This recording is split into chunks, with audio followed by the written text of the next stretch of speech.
Radiant Calls, and welcome to all our audience. Hello, everyone. Welcome to another episode of H2O. I am KZ.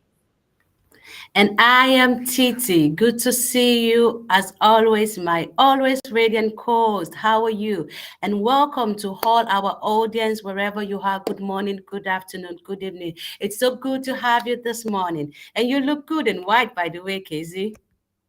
Thank you. I feel like white is the color of the day. Just to tell everyone, we didn't coordinate this. It's just a coincidence. And I'm doing well, Titi. How about you? How are you doing? Are you ready for the weekend?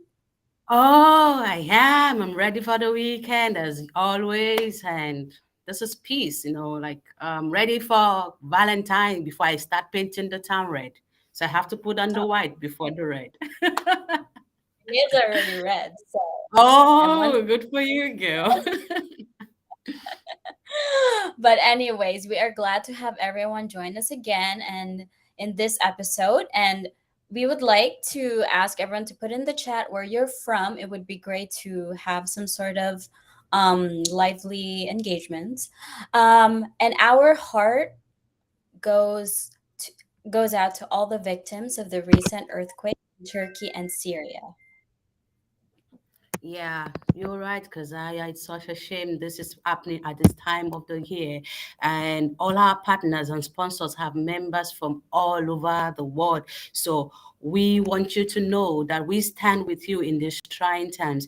We send our condolences to all bereaved family, and we hope that more lives are saved and are discovered as fast as possible. Our hearts goes out to everyone in Turkey and in Syria.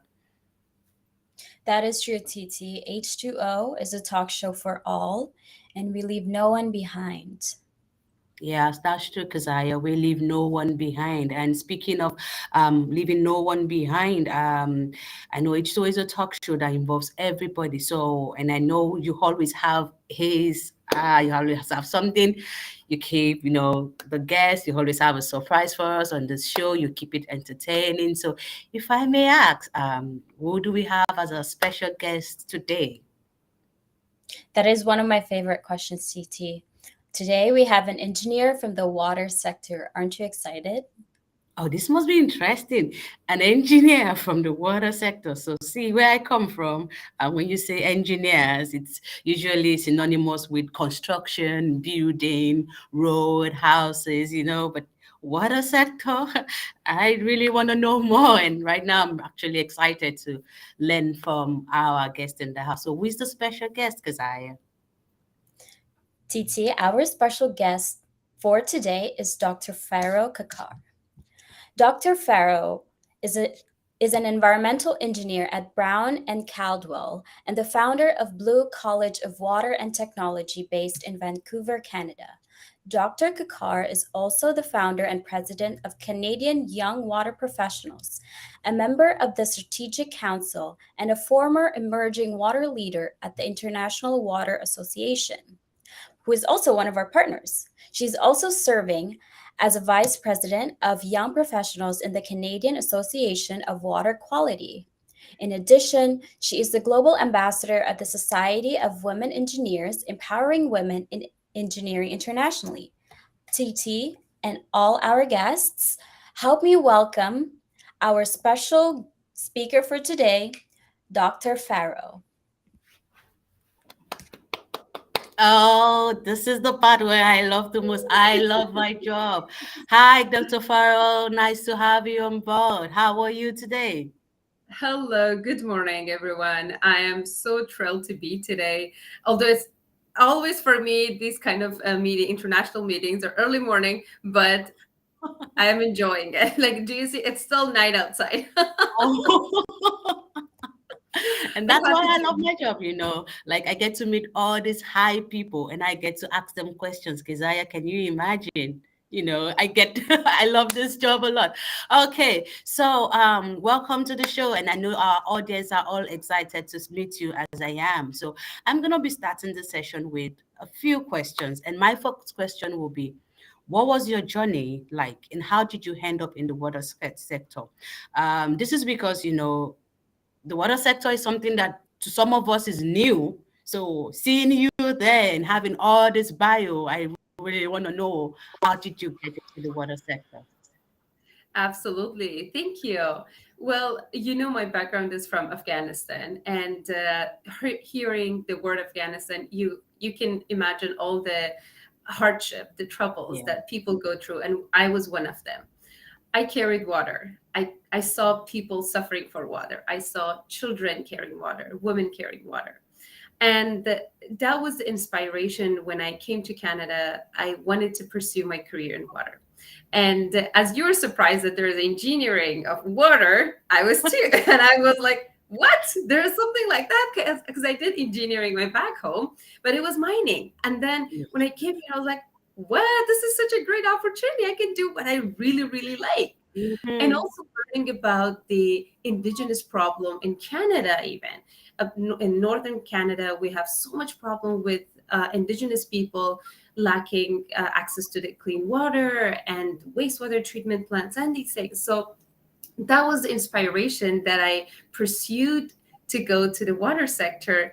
And I'm so glad I did that, because I feel like in my day-to-day life, I feel rewarded and I feel like I'm doing what I really enjoy and I'm meant to be doing.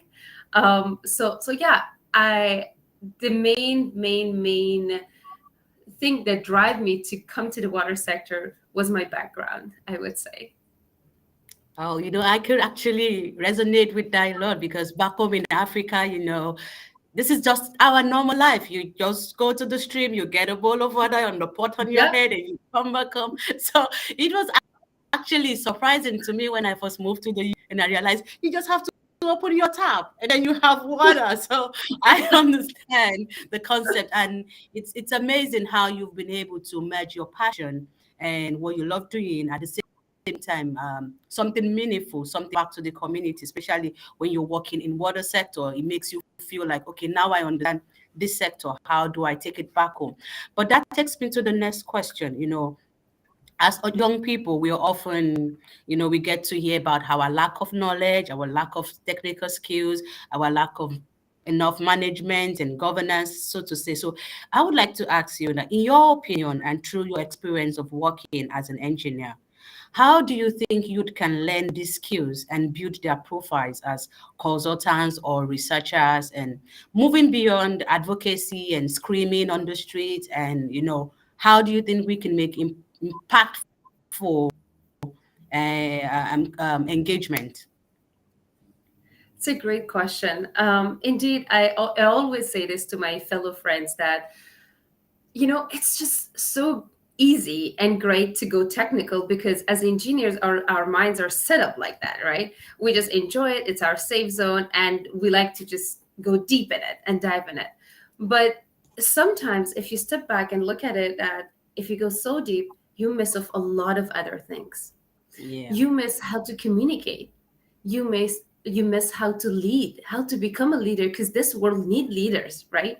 But if all of us focus on drawing, design, calculations, then who's going to make those regulations? Who's going to make those boundaries? Who's going to advocate, right?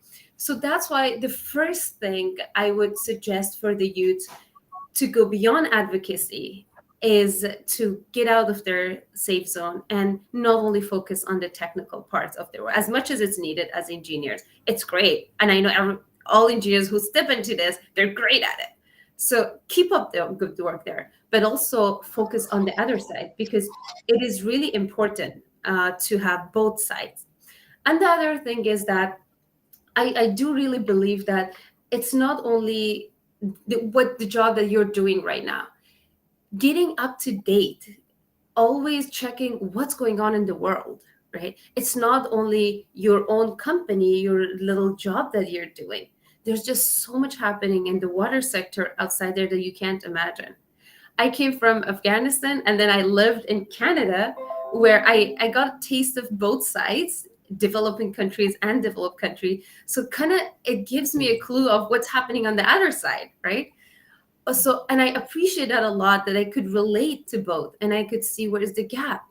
But I feel like every individual who's working in the water sector should know about what's going on beyond their little job task or their company.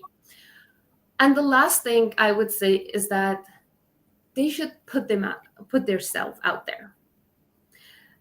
Opportunities doesn't come all the time, and you need to go beyond advocacy and beyond talking for it. So just putting out yourself out there and show that you're there to make an impact. You're there to take part. Because if you don't raise your voice, I have a funny story. My mom always used to say that if a baby doesn't cry, the mama wouldn't know if she's hungry or she needs a diaper change. So you gotta raise your voice, right? Yeah. So you gotta raise your voice so people know that you're out there and you want to do something, or you have a problem, right? Young generation, they have problems, but no one would know if we don't raise our voice, right? So these are all what I believe would help our younger generation water sector to succeed and go beyond advocacy. All right. Thank Thank you you. so much. All Thank you right, so much. Keziah. Dr. Farrow. And I did resonate to you that, we have to put ourselves out there. And just because we are in a very, so to say, very professional career where we have to always put a chin up, that we cannot raise our voices, that we cannot use our stories to amplify our voices. And moving on to the next question, what frontiers we need to explore to solve some of the challenges that we are facing in the water sector? Another great question. And thank you for asking this, because I've been always looking at it like this. In the world, we are just so focused on something, some other stuff like energy, for example. It's a huge crisis now that everyone is chasing, that we're running out of the fossil fuel. Okay, green energy, what to do next? And everyone's getting together. It's about business, it's about money, it's about this, about that. Okay, but what about water? This is the next oil. Every drop will be so precious one day that I think we should act from now. From now, we should think about water as in a holistic picture, and come together, East and West, and tackle it as one problem. Simply because we don't have much time. We need to give this a priority. Global warming is real. Some people make fun of it, especially when I talk about it. I notice that some people like, oh yeah, Canadian believe in global warming. But yes, we do, because we're affected the most, right? I just moved to Vancouver, to west coast of Canada, and everyone was telling me that there is only one snow happening. That's it. Otherwise, it's warm. You won't see any snow. But then guess what? I saw 4 snows so far. And what does that say? It says that global warming is real. Yeah, it's not getting warmer. It doesn't mean that the climate change, right? Climate is changing. So all what I'm saying is that it's really, really, really important to take this serious. And the other aspect is that I call it linking East to the West. I believe that there's a huge gap, that East doesn't know about the problem of West, and West doesn't know the problem of East to the extent, to the details. We struggle in Canada, for example, with Indigenous problems, with sludge problem, with solid waste problem, with just so much, and to how to handle this, how to handle the nutrient, and going to the developing countries, it's another level. People suffer from very basic thing, that how do I treat this bucket of water that I got from the river and make it drinkable? That's it.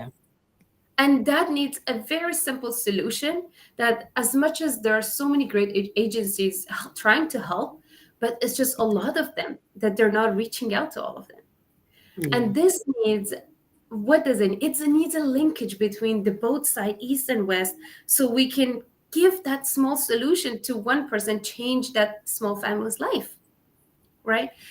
So I just see it as that how the gap is just so huge and the problems are different, but you can help each other. And what is the opportunity there? What I see the opportunity is the current era with the technology and with the social media, and how communication can happen so fast.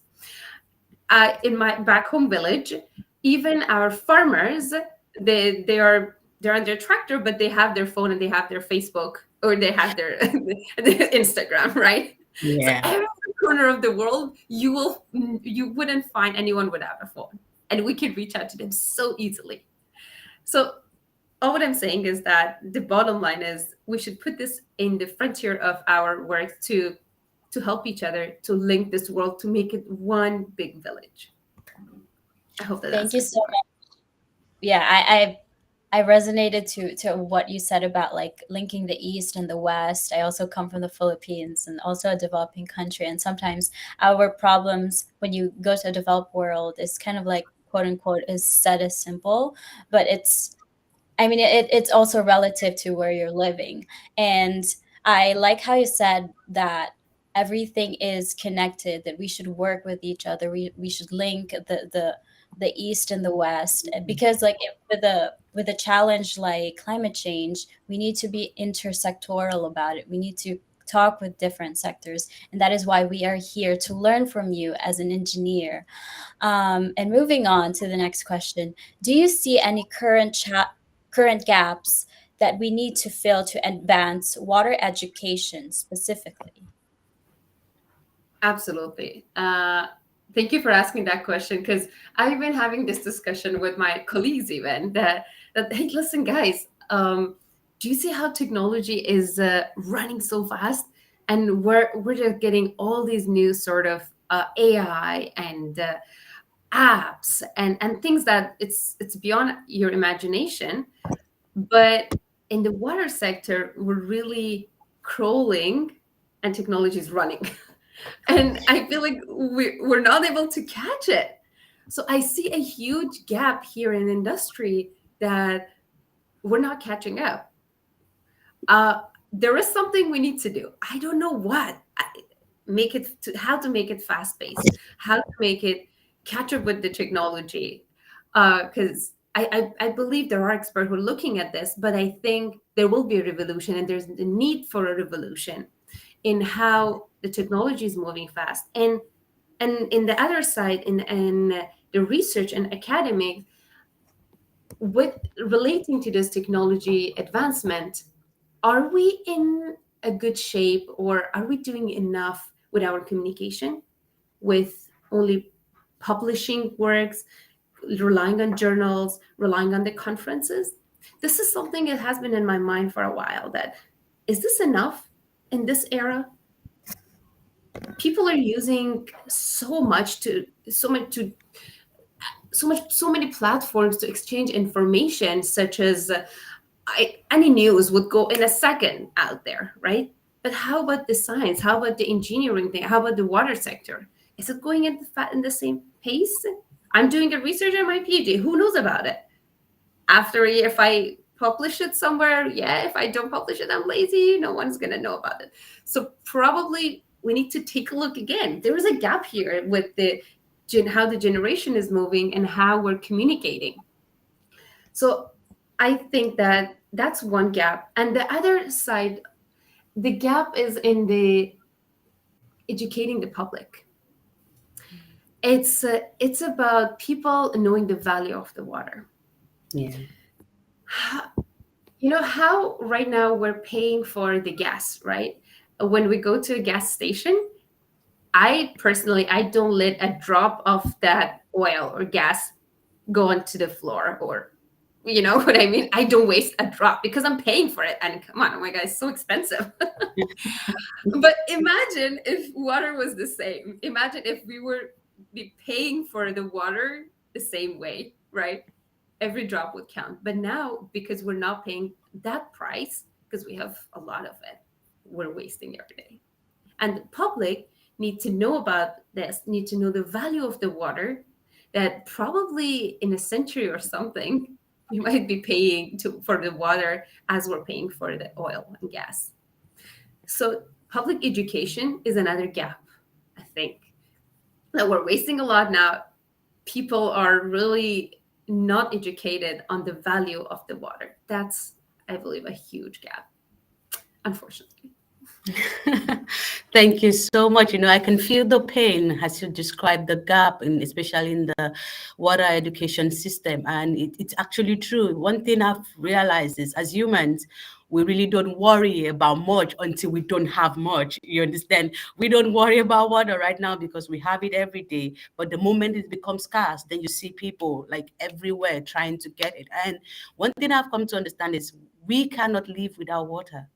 Every one of us has one thing or the other to do with water. Is basically in our agriculture, even in our manufacturing system, even in every sector, water is essential and is the only common thing we have. And it's so much pain to see that we don't pay attention right now. um with that said, we'll be going on a 30 seconds break just to give our guests in the house a time minute of minute. So yeah, to catch your breath. But then we will go back, and this time we'll go back with questions. So all our audience, this is the time you get your pen and paper, write your question, put them in the chat so that we can ask her directly and you can get your answers live and direct. So we will see you all guys back in 30 seconds. Do not go anywhere. See you after the break.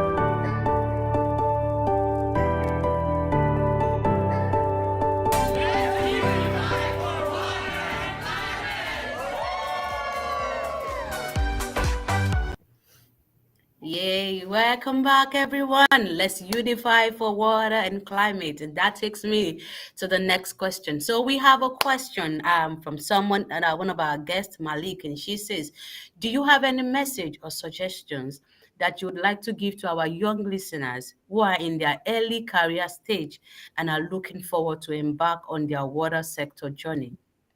Nice one, Malik. I could actually just submit a CV and ask for a job. All right, any suggestion? That's so true. Yeah, and I would say, yeah, I guess I have a suggestion for the young generation, and it's that if you're in the water sector, you should know that you have a duty and responsibility towards your company, towards your nation, and towards the world. And I want you to know that you might not feel this impact in your day to day life, but listen to me. Every second that you work in this sector, what you're doing is that you are saving a drop of fresh water. You're saving a family in water crisis in decades. And at the end, you're saving a dying planet a few centuries later.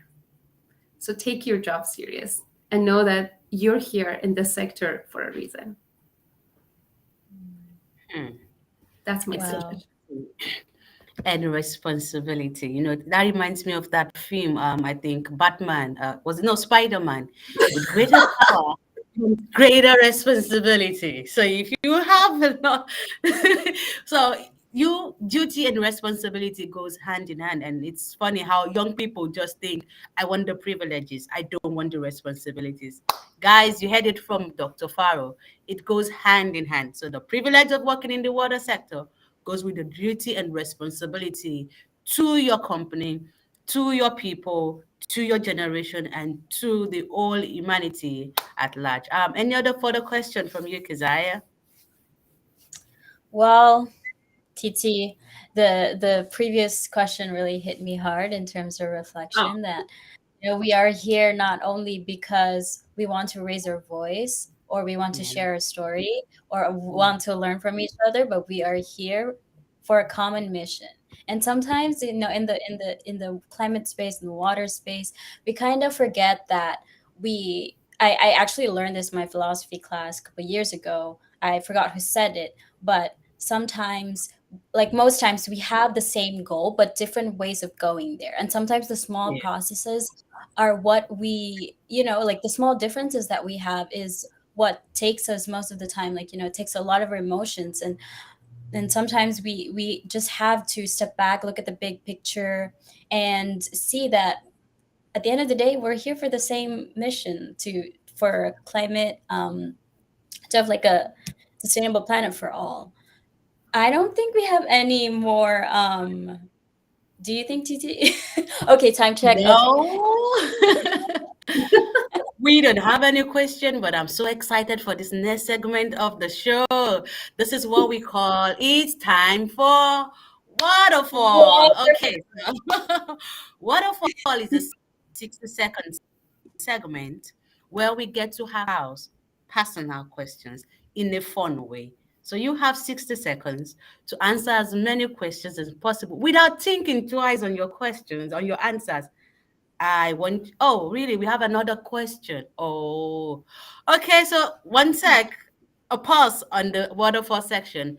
Someone is asking, saying, "Hey, Farokh, thanks for waking up early to share your experiences. You said we need to put ourselves out there and our voice and voice our concerns. Can you suggest some ways in which we can do that?" Yes, absolutely. It starts from very small scales at your phone. When you're in your bed in the morning and you're checking your Yeah. phone, and that's where it starts. Don't be hesitant of sharing your thoughts with the public. I Hmm. know people are so scared of getting judged and Yeah. being not really making sense, right? But this is the first thing that you need to overcome. Be yourself. And whatever you're thinking, that makes you different. That makes you a leader. Put it out there. That's the first thing. Going beyond your phone when you went to your office or to your school, talk to people around you. Put yourself out there to your supervisor, to your boss, to your colleague, and talk about what you think. Going beyond your office, you're going to the conferences, and there, talk about what you believe, right? And show that you're in. If you're not saying it, no one will know. Remember again the example of baby crying and their mother giving them Yeah. milk? It's the same, okay? As long as you don't think about things and you don't bring it to the words, it's not going to get out there. So just talk about it, write about it, and discuss it. So that's how I believe that you're going to be really, really putting yourself out there. Oh, thank you so much, Dr. Farrow. Actually, as youth, when we hear the word put ourselves out there, we always think like start from the top. But it's funny, like now we've heard it from her, start from your warm market, people you know around you with your phone, from social media. Anyways, guys, thank you for asking all the question, but this is my favorite part, and I'm not missing out on this. So it's a 60-second segment. We're going to ask you fun questions. Do not think twice. Just give us your answer. We want it to be honest as much as possible. Are you ready? So your 60 seconds starts now. Coffee or tea? T, Oceans or mountains? ocean, Android or Apple? Android, Picnic or road trip? road trip, Ice cream or cupcake? ice cream, Louis Vuitton or Gucci? Gucci, Oh, free food for a year or free internet? free internet, Music or podcasts? music. Be Oh, you're revealing invisible everything. or read minds? Sorry, say it again. Repeat the last one. To be invisible or the ability to read minds? Oh, ability to read minds. To love or be loved? To love. Winning a lottery or a UN job? Angel? Oh my goodness. Oh, that was fun. I never thought of this. You guys caught me there. Oh, so she likes Gucci. Did you hear that? Sweet? Did you hear that, I Kizzy? can see. I was nervous. Oh my Yeah, God, it's my public. Like, what am I doing? that's it. We want to put you on the spot and ask you questions. Oh my where God, you you can. did. You did. All right. I'm glad How it about was. you, I was Kizaya? my word. Yeah. But anyways, before we wrap up our session, we'd like to have like a very, very quick break again to break the ice and let ourselves breathe. So yeah, see you all in a bit. Yeah.